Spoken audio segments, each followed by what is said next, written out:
Hello, we're filming at Bright Event Productions. Welcome to the Nashville Fashion Week digital experience. I'm Connie Cathcart Richardson, and this is my partner, Marsha Masula. We're co-founders and managing partners of Nashville Fashion Week and the Nashville Fashion Forward Fund of the Community Foundation of Middle Tennessee. This week looks much different than we had originally planned for April. Despite a tornado, a global pandemic, social injustice, and many other obstacles, we have put together 5 days of free digital programming to celebrate all things Nashville fashion from the comfort and safety of our own homes. It is our pleasure to present fashion talks, 3 learning labs, 19 local designers, and daily Shop Nashville retail events and promotions. These were designed to impact, engage, and encourage our local fashion community. We want you to get to know and support the people, brands, and businesses that are Nashville fashion. Nashville Fashion Week was conceived in 2010 to foster Nashville's heralded community spirit and concentration of creative, fashion-forward, and entrepreneurial talent. We have grown tremendously since then, and in our 10th year, we took the necessary steps to continue safely supporting the fashion community during a time when they need it the most. While our funding is completely based on sponsorships and ticket sales for our live events, we too felt the heavy losses of the challenging circumstances that we are all experiencing right now. The Nashville Fashion Forward Fund of the Community Professionals with Ties is an endowed fund that supports the next generation of fashion industry professionals with ties to Middle Tennessee. This fund provides an annual financial award and resources for experiential professional development opportunities. Normally, 100% of the proceeds from Nashville Fashion Week benefits the fund for a single award. We were able to make an exception due to extenuating circumstances and issued $500 grants to all 19 participating 2020 designers. We recognize the significance in offering encouragement and financial assistance to help them transition during this time. We also have made all of our digital programming free and donated over 1,000 masks to Mass Now Tennessee, thanks to the pre-sales of our We Are Nashville t-shirts and our sponsors, On Point Manufacturing.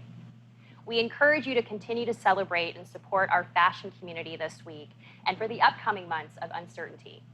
And if you're able and capable, we hope that you also consider making a donation to our Nashville Fashion Forward Fund at NashvilleFashionWeek.com. Stay safe, and we hope to see you in person for Nashville Fashion Week 2021.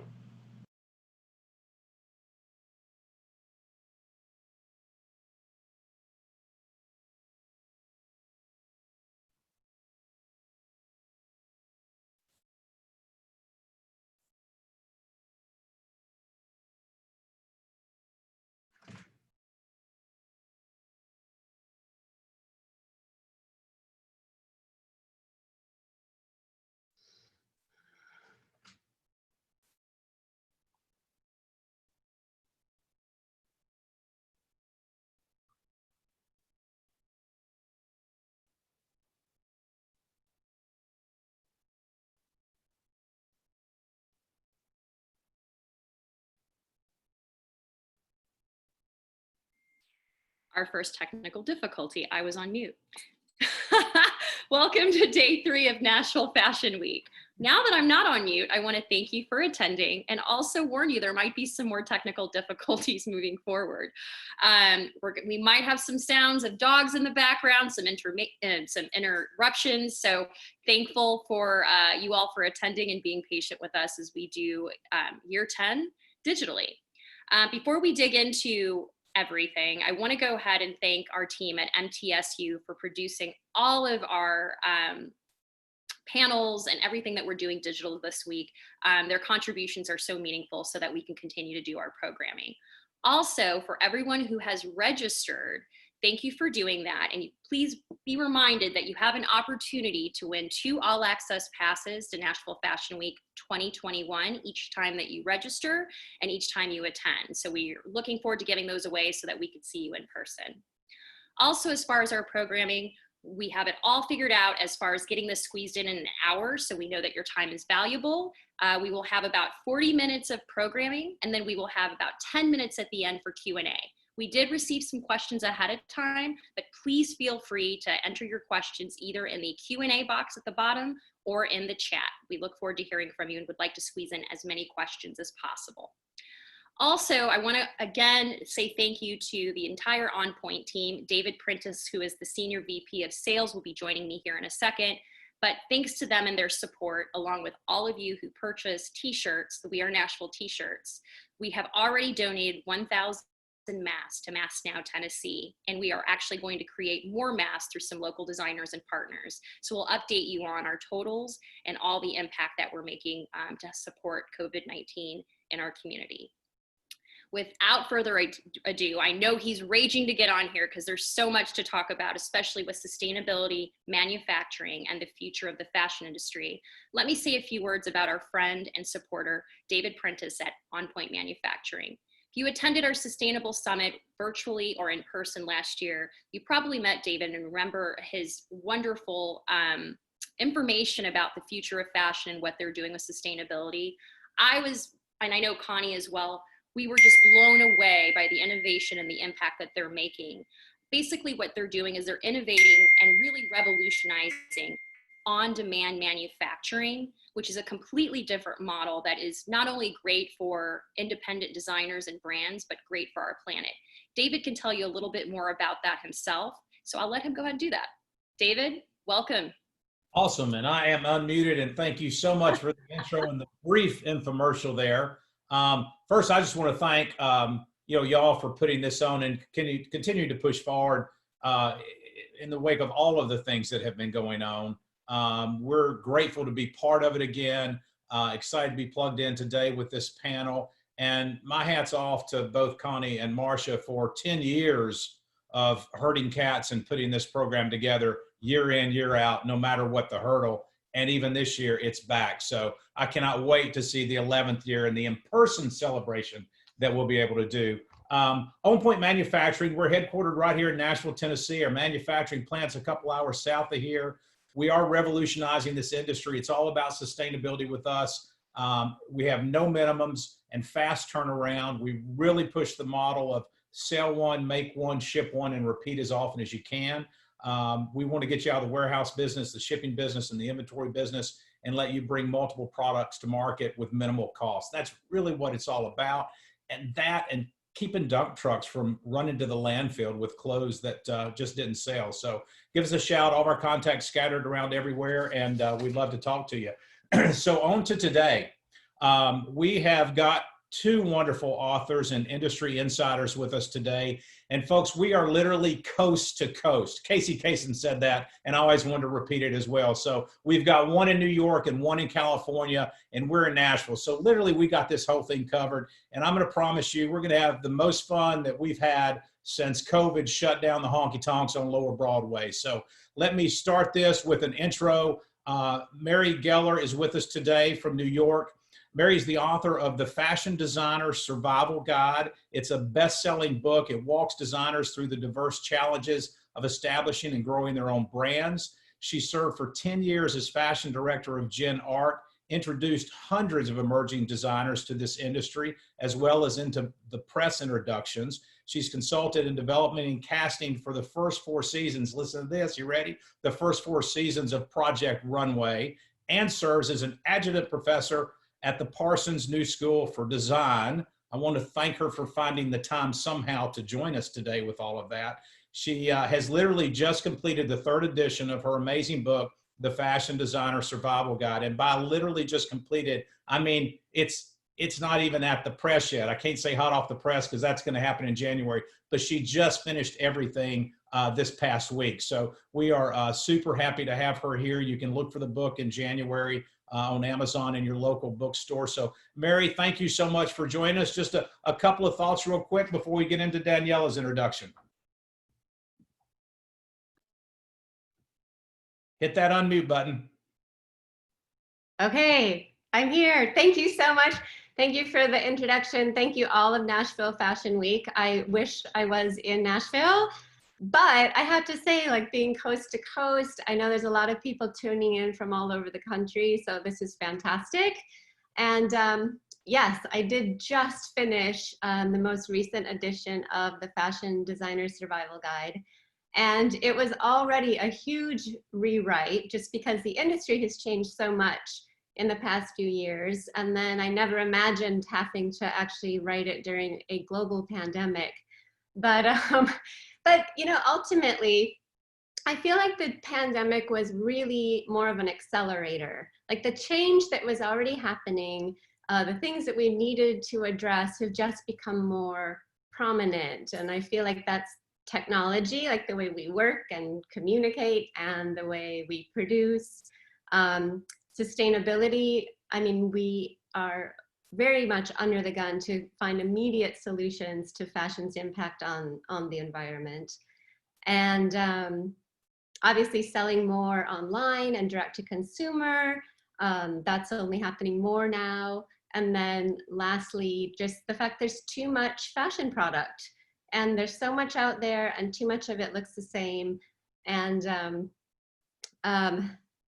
with all that in mind, even though it's going to be a very challenging year for people and businesses, I'm ultimately really optimistic. I think there's a ton of opportunity, and especially for small independent designers and labels.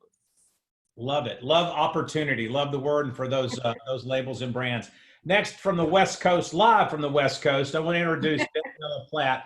I think I called her a cheerleader before I realized she uses it in her bio, but she is a cheerleader to all. Daniela Platt's a concept to market strategist, and she'll tell you what that means and drill down on it. Fashion sales industry expert. She coaches people on how to take their idea from the kitchen table and into the real world, and teaching them creatives on how to sell, for position and for profitability. She literally just wrote a book, really 2 authors here today, guys. I'm telling you, the book's titled Looking Good, 10 Commandments to be a Sales Rock Star and Fashion Startup Playbook. And this is literally unleashing over 20 years of her experience as a producer at fashion magazines, ad agencies, apparel news, Hugo Boss, Blue Cherry, on and on and on. She's currently the editor at Fashion Manuscript. And so she's done hundreds of campaigns on fashion and lifestyle, kind of putting it out there. Her consultancy is called Looking Good Yaya, which I'm an inquisitive guy. I'm like, what's the Yaya? Looking Good, You As You Are. So You As You Are is the Yaya part. So on how to be a sales rock star, electric guitars will be coming in soon in the background. Daniela, give me a couple thoughts before we hop into questions for you 2 guys. Well, first of all, thank you. I know, and I'm just going to show my book. I can't even, I think it's in screen. So this is the book. And so first, I'm just showing it because I'm just really, really excited. You mentioned, so everybody, hi everyone. First of all, can I just start with, hi everyone. I wish I could see your faces. This is such a unique experience, and I love Nashville. I've been at least 2 times that I remember, and I just remember thinking, like, what a great place to live, shop, eat, breathe, enjoy life, as well as like just an amazing city, and the art, the culture. I really had such a good taste of it that if I really wish that I could be there with you right now. So thank you for honoring me with this opportunity. Thank you, David, so much for inviting me. And Mary, you are a treasure of information. It is an honor to share the stage with you. And what a great, what was that? I've never been called a treasure. I like that. Wonderful. Let me start first. Mary, just going through questions when we were all kind of queuing up some stuff. I got to ask you, so you literally just completed this, and this is going to be the 3rd edition. What surprised you the most in rewriting the book for the 3rd edition? I think it's a great question. Being that so much has changed, I think I felt that surprise that ultimately, I think what you really need to succeed has stayed the same.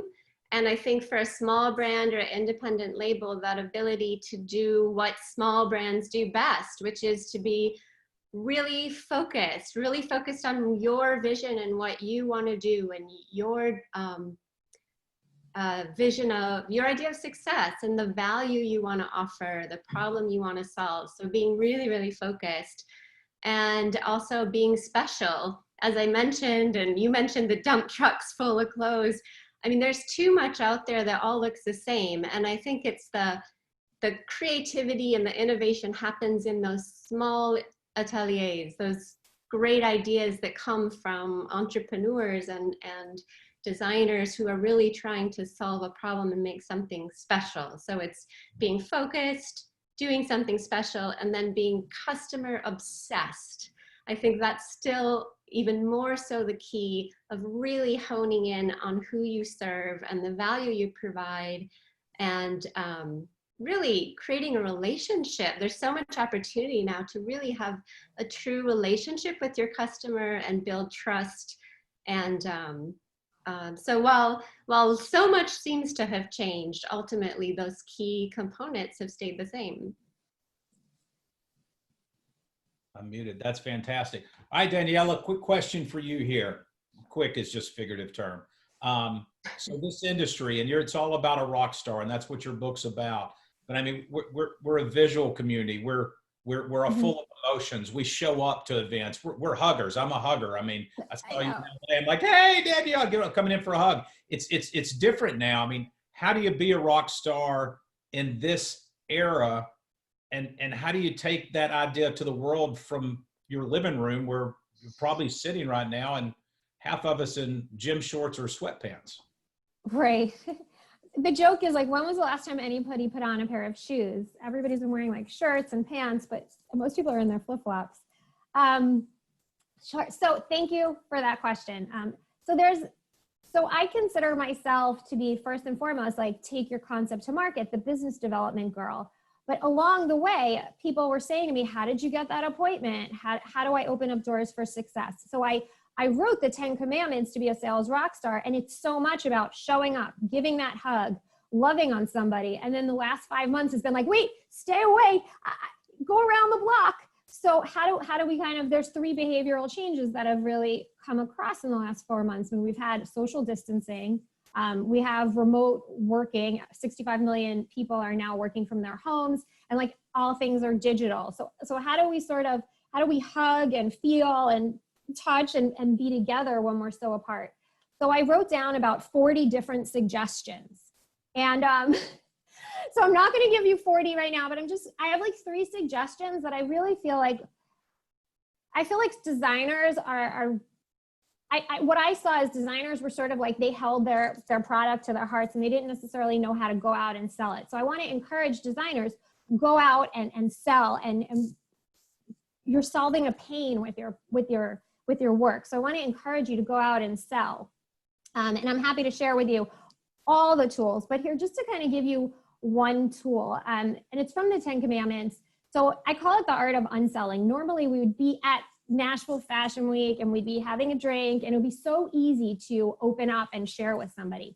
So I'm going to encourage everybody, like, to right now, if everybody could drop their handle in the chat and then take a picture of the screen. Afterwards, go post it, grab everybody's name, and reach out to everybody and just say, so great to meet you at Nashville Fashion Week. I know it was just a one-dimensional moment, but I know you're multidimensional. I know you have a lot going on. Can we sidebar? Show me what you're doing. Really bring your community closer to you. So I don't know if everybody wants to drop their handle in the chat, but I really encourage everybody, get together and just take 5 minutes, not about you, but about that other person. Like, I want to know. I'm going to reach out to everybody and say, like, just tell me your big idea. I want to see it, because usually we could see it and we could touch it and we could feel it and we get lit up about it. How do I do that? And I really feel, just take a minute and just introduce yourself to everybody, and you'll really cross that barrier of feeling connected to somebody in this sort of like the space of your living room. You'll be able to get that feeling. Another thing that I encourage people to do, so this is number 2, here we are. How do you make the virtual conversation more fun? You're out there and you're pitching your line. How do you make it more fun? I think you kind of did it with Nashville Fashion Week. Like, start out with some music. Always start out with a little bit of trivia or maybe a Wheel of Fortune game, just something to really get people giggling and goosey before you go into your product. Add in some lighting. It's a good time to make that investment for some lighting, because virtual it's here to stay even beyond the pandemic. And lastly, try to have some movement. Like, if you're going to be showcasing your collection, if you're walking around your showroom, kind of just like walk at a nice pace, but show things kind of slowly. If it's going to be on your computer, if you're showing it off your screen, just have the tabs ready to go so you could quickly toggle in and out. if you're going to have models, maybe pre-record some of it so you could just quickly press play. But these are just ways to kind of, you know, keep that momentum going. The third thing, I call it the virtual hug, but it's the unboxing experience. So, you know, mail people packages, you know, reallocate that budget towards Nashville flights, send people, like, whether you're actually sending to a customer or you're pitching a store or a client, just make it a really cushy box, make it beautiful. So when they open it, there's like an impact. Call up, hey, David, hey, Mary, in advance, I just want you to know I'm shipping you some good stuff. Can you call me when you get it? I just want to, or maybe we could go live. Maybe we can have this incredible unboxing experience, because now you guys are artists, you're creatives. You want to show your work, and you want to see what people feel towards it, touch it, feel it, have that experience together. So those are just like 3 tips that I really can encourage you, just to kind of foster that relationship to get a little bit closer. Of course, you know, don't forget, it's not all work. You can have happy hour, you can have lunch and learns. I kind of want to keep those 3 tips in mind. I have about 400 tips, like I said, to go, and I'd be delighted to share with everybody more tips. But those are just a few things to share. And I, you know, there's so much more in the 10 Commandments to be a sales rock star on how to actually get your yes and position your script and so forth. But those things, the traditional ways of how to speak, have stayed the same. But just right now, I really just, let's get together with people, share with people what you have. It's sort of old school to actually mail people packages, but go live with them. They'll love it. And, you know, just, those are kind of my suggestions immediately. I could go on. My dad used to say on Wall Street, the 10th commandment, just one more thing. My dad used to say on the 10th commandment of Wall Street is, when in doubt, make money. And I know you're designers and you're really like, you hold your craft close to your heart. Evaluate every situation. If you used to make $5 and now you're going to make $1, evaluate it and make sure it works for you. It's more important for you to be in front of your raving fans. There's 65 million people. They're at home. Maybe they need something different.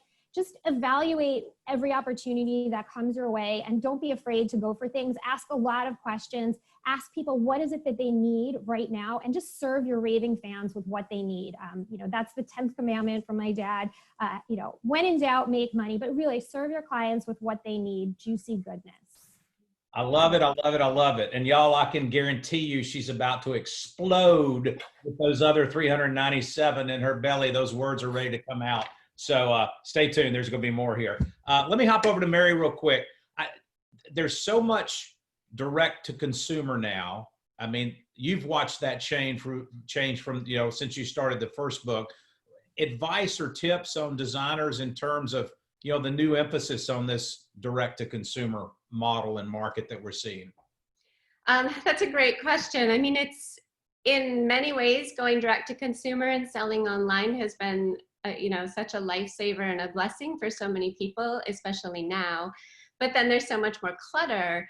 And I think the key is really in breaking through that clutter again, is being really making sure your message is really tight and really focusing on your customer. And I think Danielle made such a good point, like reaching out to people right now and being able to, I think people are home, they are online, and they are more open to having a more personal dialogue with a brand or a designer or someone else. It's about community. So I think that in your direct-to-consumer efforts, it's really getting to know the customer and striking up a relationship with them. I know designers who in the last few months have literally picked up the phone and called their best customers and said, hey, you know, I'm just wondering, going forward, what else do you want to see from the brand? Or can you tell me, I saw you bought a few things and I want to know, what do you think? And do you have any suggestions? There's so much possibility now to reach out to people and have these kind of dialogues and to develop relationships with people that maybe you wouldn't normally get a chance to interact with, but because we're all here, we're all online, there's some accessibility there. And the key is building that community, and again, focusing on what makes you really special, and then finding the person, the customers that resonate with that and want to be part of that. Awesome, awesome, awesome. Daniela mentioned share your handle, put on the chat. This chat thing is just blowing up. It's like fireworks. I love it. Boom, boom. Here's me. I'm glad to be here. That's so cool, y'all. So cool. Danielle, I want you to kind of play off of what I just asked you before, but I mean, it's a virtual world now. And I was just doing an interview with Fashion Apparel about a virtual trade show we had just completed. And she quoted me as saying, I'm an aggressive trade show worker. If there's no one in my booth, I want to be in the aisle. I want to grab someone and talk to. And I know that you're the same way. And in a virtual environment, I'm not on offense. I'm playing defense, waiting on the ball to snap. So, I mean, how do you evoke that feeling of what you just went through in this virtual world that we're living right now? And how do you still stand out? Sure. It's funny because I actually so in the book, I quoted David, like, I think you're one of the funniest people on stage. So I quoted, like, we tried to make a half a dress, but nobody wanted it. So I'm with you on that. You know, I'm a, like I was saying before, I'm a definitely like, let's get together, let's talk about things person. I really think that it's so important to get out there. One thing that it's been uncomfortable for me not being an actress is going live every day.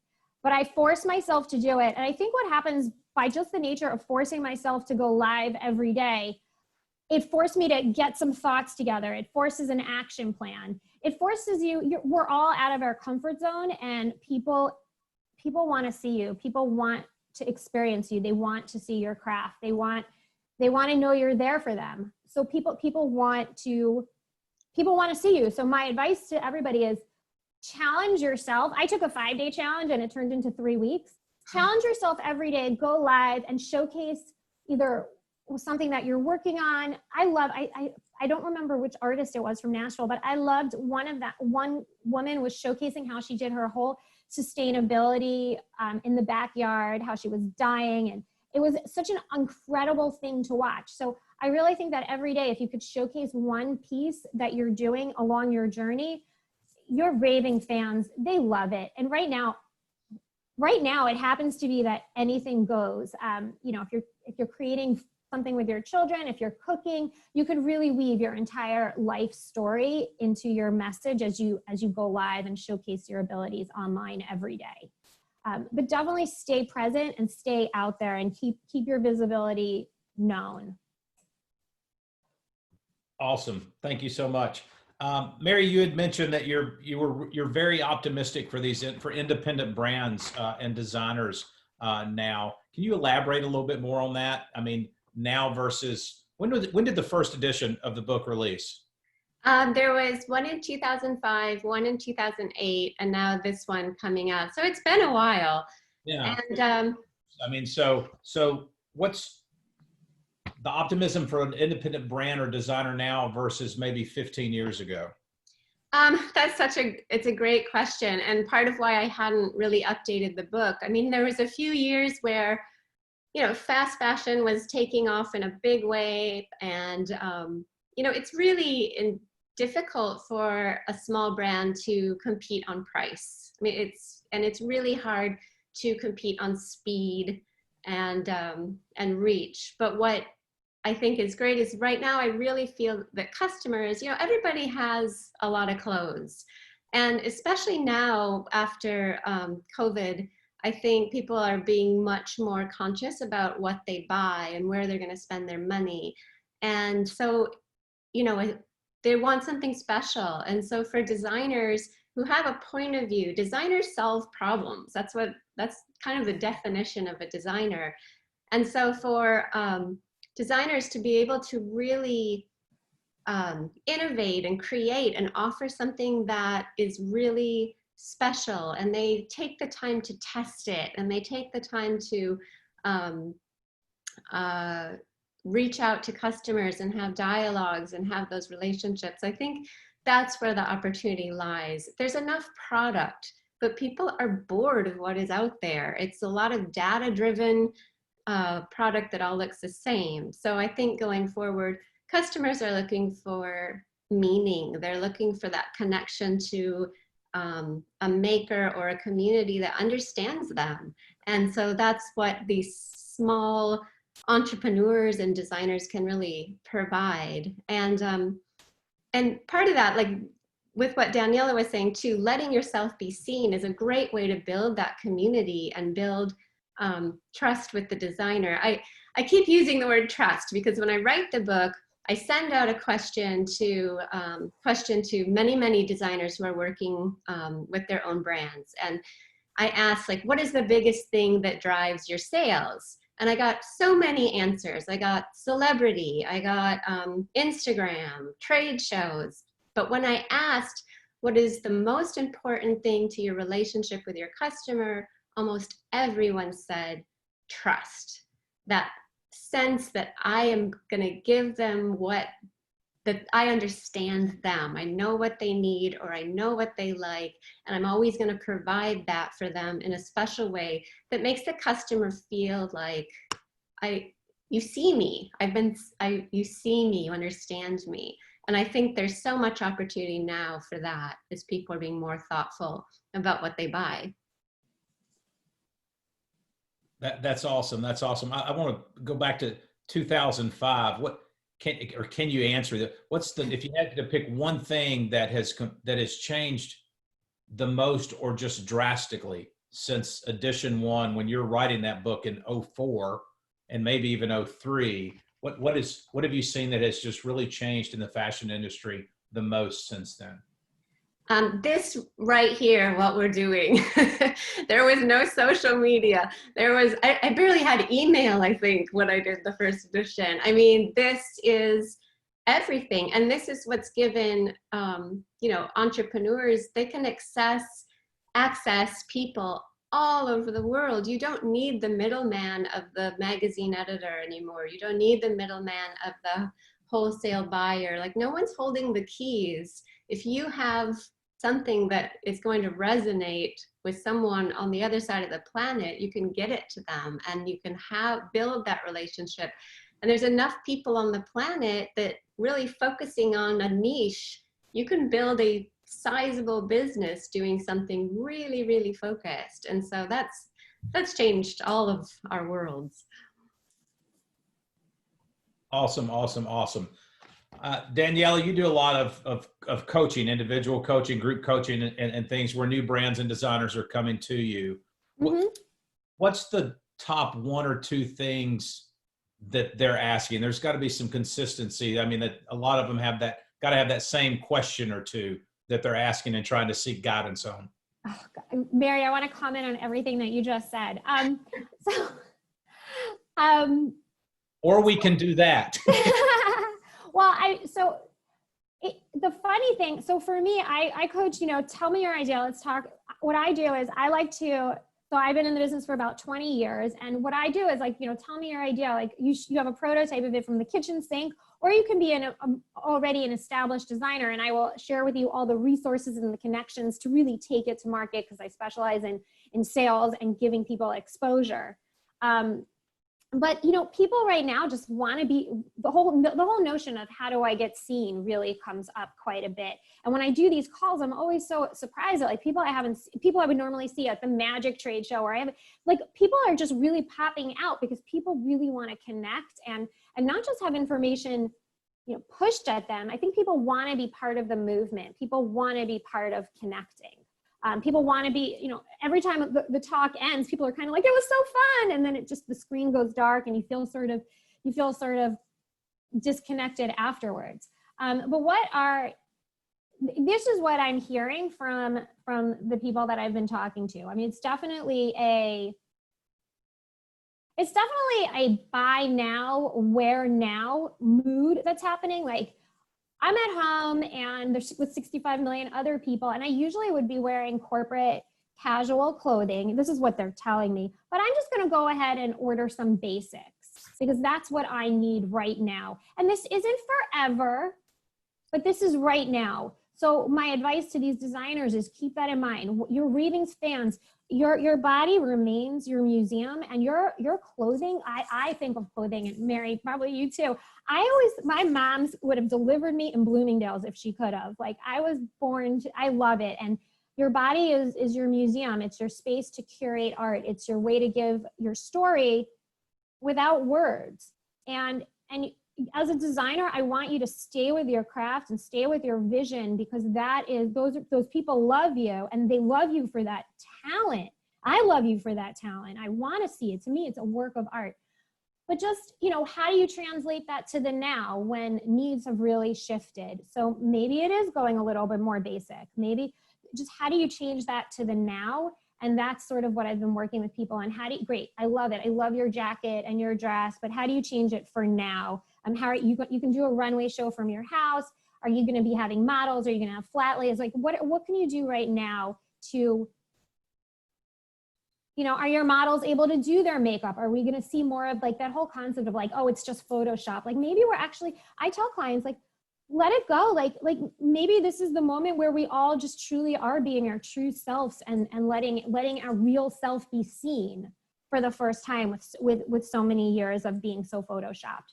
So I just really think we're in this now mode, and people kind of need to keep their eye on the big picture and really hone their craft. But this is where you come in, David. I mean, you could totally test the market and do small runs and be super creative and be sustainable and have longevity in. You can test the market. You can do so many neat things with your minimums of one. I mean, you could be infinitely creative, and every day is something else. I wish I could tell you when the mood is going to shift, but I could tell you that right now, people have their eye on the future, but what they want now makes them feel good. The other thing I have noticed, slogans, and I noticed like slogans and mantras become really popular during times of uncertainty. Now we have protests and we have COVID and we're home and all these things happening. So a lot of times I'm seeing a lot of people like do like some more artwork and slogans that sort of resonate with the movement of the time. So those are some of the things I'm doing. Everybody's pivoting online. And the other trend I'm seeing is a lot of virtual sales sessions. Like, I'm going to send you 12 pairs of shoes, call me when you get them, and we're going to make it fit. So like virtual try-ons, I'm seeing a lot of that. People are just being really as creative as possible to have that tactile experience. And the post office, like, people are excited when the mailman comes. But I'm really trying to like bridge that gap of like, think of it, what can you do to serve your customer now with an eye on the future? Hone in on like the trends and the slogans and the needs for the community now, and be as tactile as possible, even though it might be a one-dimensional screen, you yourself are multi-dimensional, and just get on the phone and be as present. FaceTime is so important. Like, all these participants, like, I wish I could see your face, because I think just seeing faces is really important. So that's what everybody is encouraging. That's awesome. That's awesome. Your comment on your mother birthing you in Bloomies was phenomenal. And someone who's listening in said, my mom wants to be buried at Neiman Marcus. So you may have cousins here in Nashville that with that same mantra. So you mentioned sustainability. Great segue here to something I wanted to ask Mary. I literally just read this week on someone's website that the equivalent today of one garbage truck of clothing is going to a landfill every second, or being burned, and less than 1% of that clothing is being completely recycled into new clothing. So was the word sustainable or sustainability in that first edition that you brought out in 2005? No, it was not in 2005, and it went in 2008 in like a 2-page, 3-page thing that I think was called Green is the New Black. And now it's a chapter. So it's an entire chapter, and it's actually woven into different chapters. It's woven into, obviously, into fabric and sourcing. It's woven into manufacturing. And but I think in sustainability that there's two things. Like, one is people get overwhelmed. I mean, there's so many issues. There's the waste. There's the natural resources being used, like water. There's, I think you have to really think about what you care about and start going at it in, a small way, and take steps, and don't get overwhelmed by the issue. Whether you care about ethical working conditions the most, or waste or treatment of animals. You have to kind of pick your things and start somewhere. And you know, the brand Ghani, actually, I thought they did a great thing because they didn't really know where to start, and they knew sustainability was really important to them. So they went to the United Nations 12 goals for the United Nations, and they picked 3. And then they started from there and started building, you know, all of their supply chain and things around those goals. So 1, don't be overwhelmed. There's a lot to think about, but you just have to pick a place to start.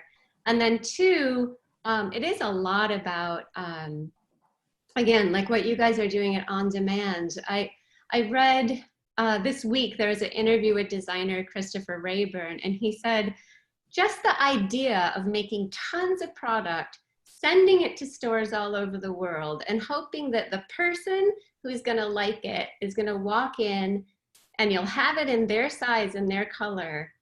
Like that, when you put it like that, it sounds pretty crazy. Like how much risk, and you have all this cash tied up in all of this clothing that's sitting, and then it's gonna get discounted. And so just that whole idea of, again, going back to producing, being really focused on what you're doing, test, don't oversample, make one and see, do pre-order or do, I mean, now that On Demand can be literally a 72-hour turnover from the time that you place the order to when you are so excited to see that postal truck show up. That's extraordinary. And, you know, good business is sustainable. So not being wasteful, not tying up your cash, not just throwing something out there and hoping it sticks. It's smart. It just makes sense.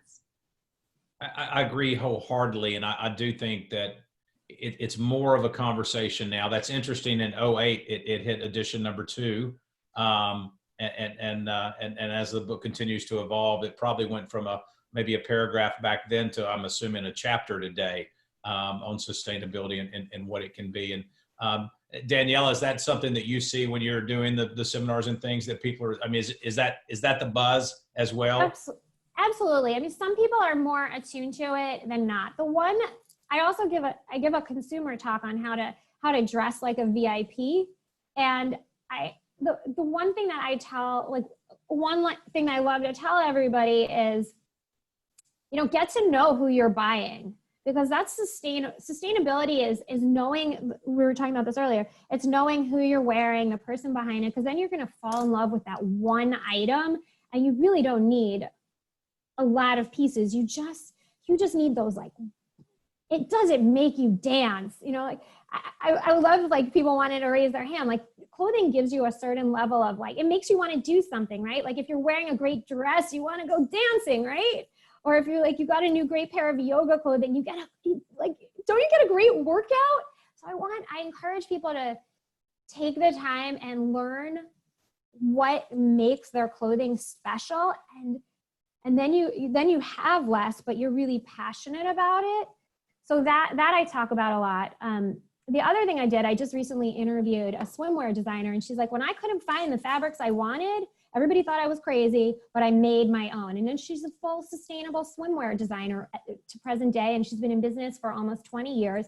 And I think it's just really, if it's important to you, be true to it. And I think people are really, really thinking about it. I really just try to encourage people to do small runs, get out of the trenches, and know they don't, like you were talking about, you don't have to create a huge line. You just need to create what your customer wants. And from a buying standpoint, really, like, does it make you dance? Do you love it? Because that's the only thing you should really focus on. Things that make you feel really good. That's a sign I need to make and put up somewhere. Does it make you dance? I love that. I love that. That's a great mantra for all of us as we're designing and as we're going day to day in all this. One quick question left, Mary, before we kind of open it up to everything and hand the microphone back to Marcia. What's the title of your favorite chapter in the new edition of the book? Well, the chapters have really boring titles, actually. They're very to the point, like sustainability and the money. People love the money chapter, like where do I get the money to put my vision out there? But, you know, I think the funnest thing to write, actually, no, the funnest thing to write is the sections where I go and I interview designers and ask them what they really think. So when I ask questions like, what really does drive your sales, and what is most important to your customer, and what would you do if you were just given $100,000? I love asking designers, you know, if you had $100,000, what would you do with it? And I think at least 3 of them said, can I just get more? Like, so to me, the best part is working with the designers and the people that are really out in the trenches, interviewing them and hearing advice and insight and crazy stories of the things that people have to go through to make that dream of having their own label happen. But there's a lot of passion and a lot of interest. It's a very individual journey for everybody. So that to me is the fun part. That is, that's so awesome. Well, I will get ready to hand it back to Marcia. I want to thank Mary and Daniela both for joining us today and sharing the insight.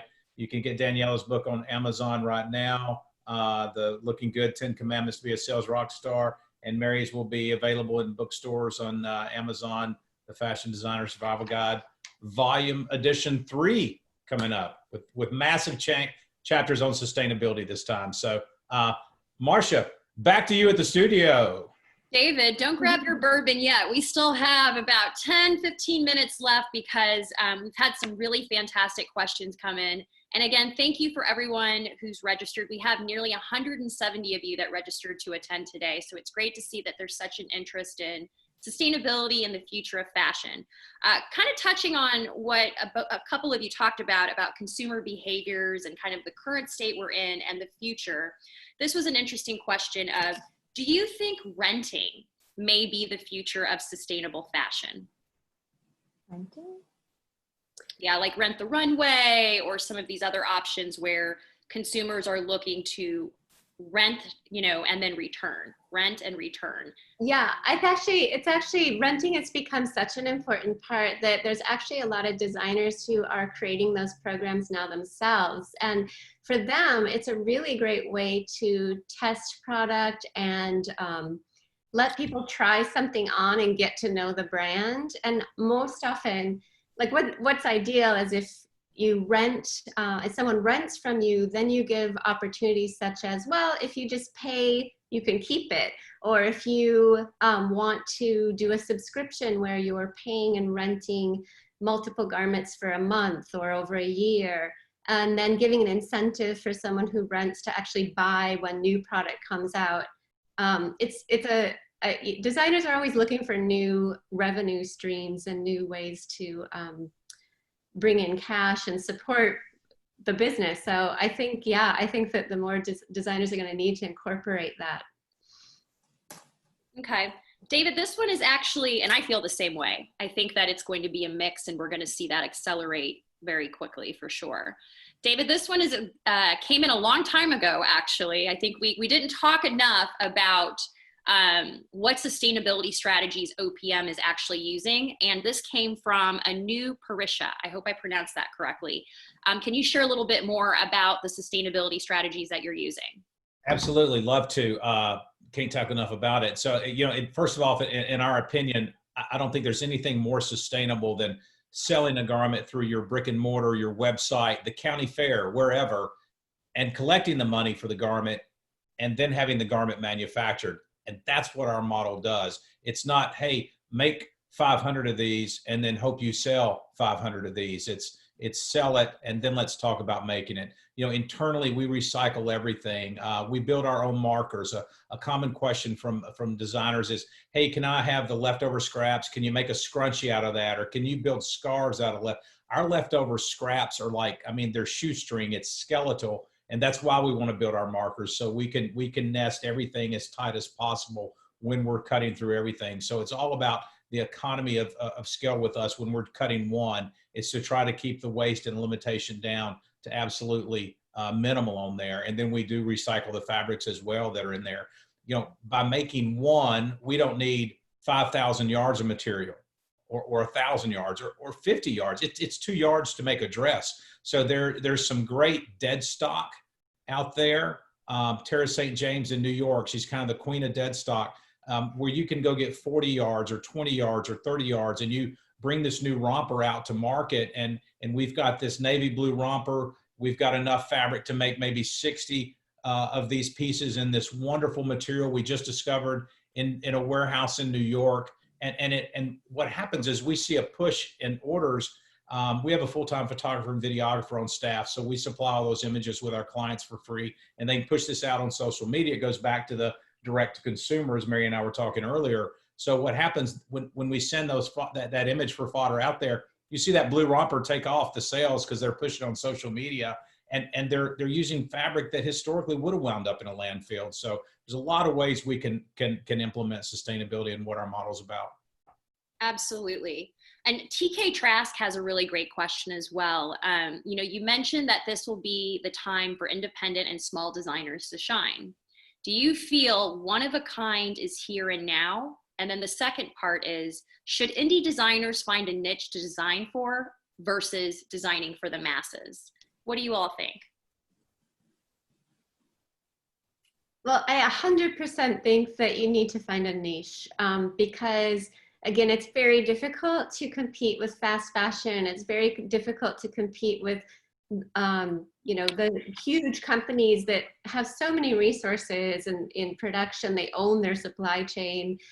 They're working 24/7 putting product out there. So yeah, you absolutely have to have a niche.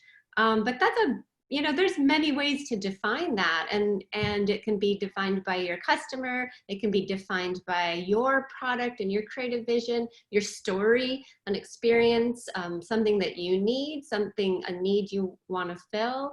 So yes, I would go with the niche. One of a kind is actually becoming more common, and people are willing to pay for something really special and pay for something that has a lot of work. And like with David mentioning dead stock and things, that's where, like, there's nothing wrong with being sold out. You can go and buy. People used to be afraid to use dead stock because obviously there's a limited quantity, but how amazing to just say sold out. So much better than on sale. So Right. Absolutely. So this is an interesting question that just came through. Let's see. Alina Demeter, I hope I'm pronouncing your name correctly, has been wondering about a particular issue. Hers is, how do you protect your IP? She's saying there really isn't an IP protection, so is it just go to market first? What do you all think? I think you're having a talk tomorrow with lawyers, and I think that, Alina, you should, and that's definitely a lawyer question. I kind of want to say that I can't speak for a lawyer. And I know if you have something really specific, then you probably do want to protect it. I also think you should test the market as well and see if people like it before you go the whole rigmarole of actually getting patents and trademarks and so forth. Like, test it, and no matter what, people are always going to copy you. People are always going to mirror what you're doing. And if you are leading if you have the greatest design, you're going to lead. And people, I got this advice from Kim White. She's a designer, a handbag designer. And she said she just did things her way. And she didn't listen to the voices of others. And when she did things her way, it freed her to just let out her inner creativity. And that sold. And by not listening to the voices of others, she was able to reproduce another collection in her vision the next round, and it sold again. It wasn't an amalgam of other people's input into a creation. It was truly her own, and it freed her up to recreate the next collection. So in terms of like actually the legal aspects, tune back tomorrow to your talk on I can't comment on the legal aspects. But I do think you can test your creativity at market and see if it makes sense and see if it's even necessary to go that route.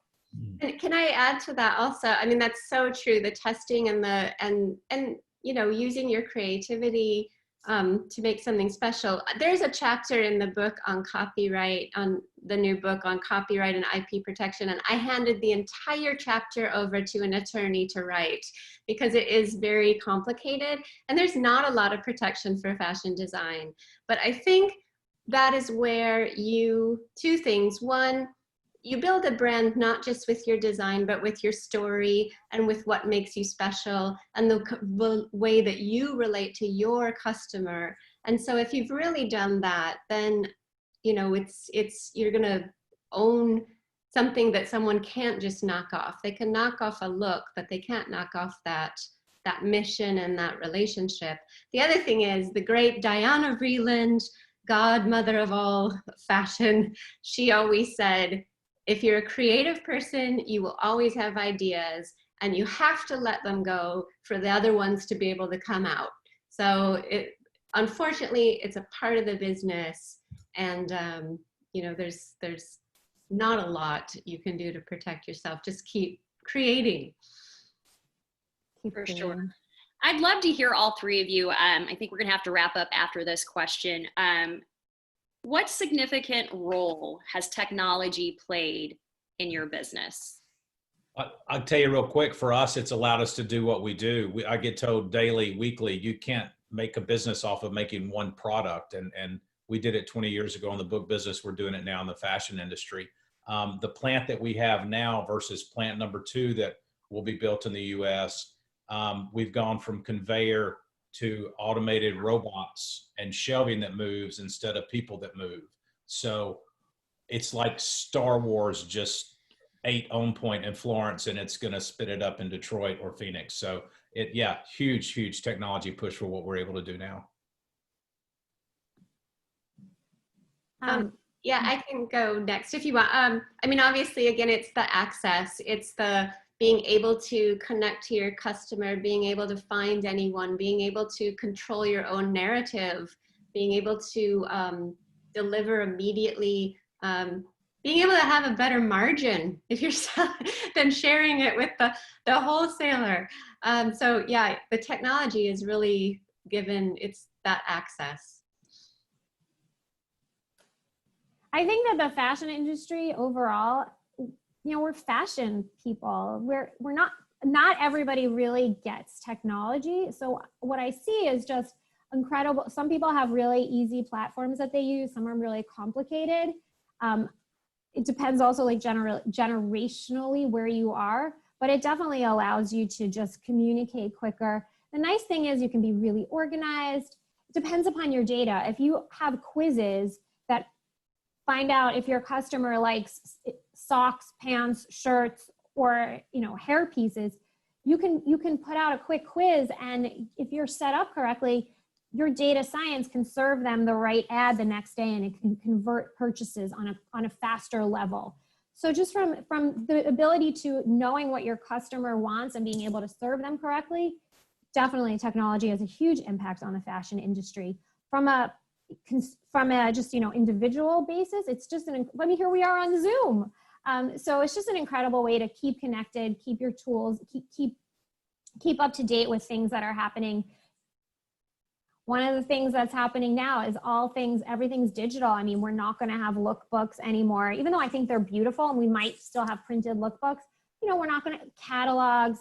And so technology, I mean, you have incredible resources to do beautiful digital lookbooks that people can actually purchase, and you can see inventory levels and so forth on these beautiful platforms. So I really think it helps people organize, stay afloat, communicate quickly. There's no downside to great technology. It's just a matter of how quickly you use it to sell more.